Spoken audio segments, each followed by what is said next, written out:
करा एक समबाहु त्रिभुज की भुजा में 34% की वृद्धि हो जाए तो क्षेत्रफल में कितने प्रतिशत की वृद्धि होगी, है ना?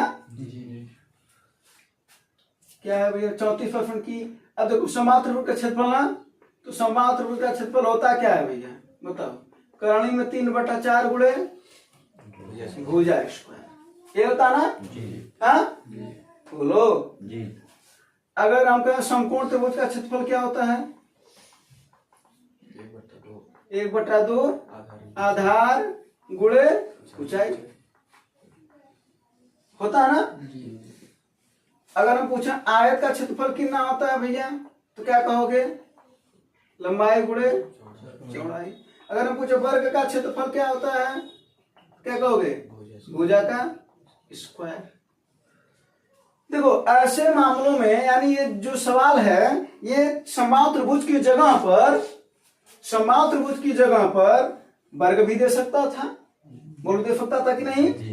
आयत भी दे सकता था, बस उसमें क्या कर देता लंबाई और चौड़ाई दोनों में वृद्धि की जाए, और समकोण त्रिभुज भी दे सकता था, कह देता कि आधार और ऊंचाई दोनों में वृद्धि की जाए, है ना? यानी एक सवाल 4 तरीके का सवाल बन सकता था ना? ऐसे सवाल में ना जो मान होते हैं उसको छोड़ दिया जाता है, यानी जो मान है ना वो छोड़ दिया जाता है, जो फिक्स वैल्यू होती है। अब देखो क्या करना होता है, क्या बोल रहा है? भुजा में ना इस पर कितना घात है? 2, तो 2 बार वृद्धि करेंगे। कितनी बार? 2 बार।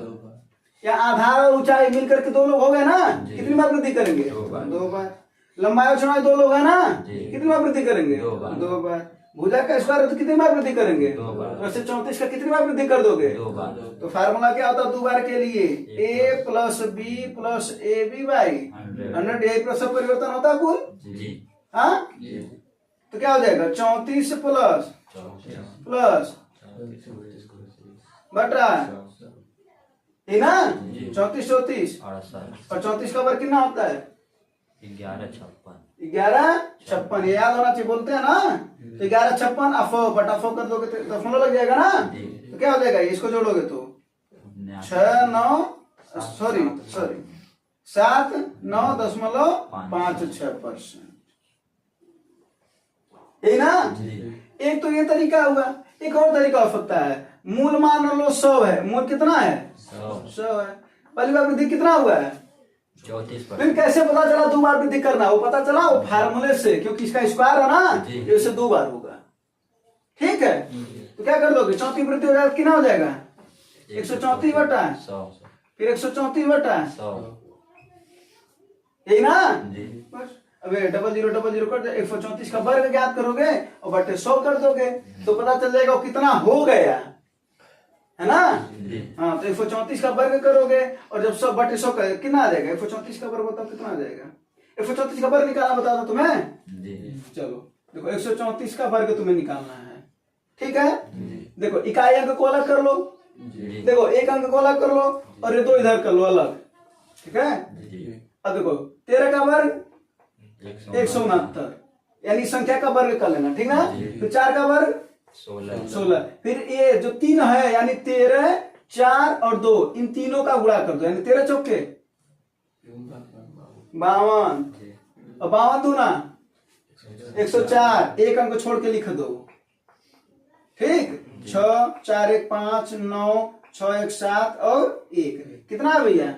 179, 6 आए 2 जीरो है ना, तो 2 जीरो पर ये कर दो, ये ना? मूल कितना था अपने पास?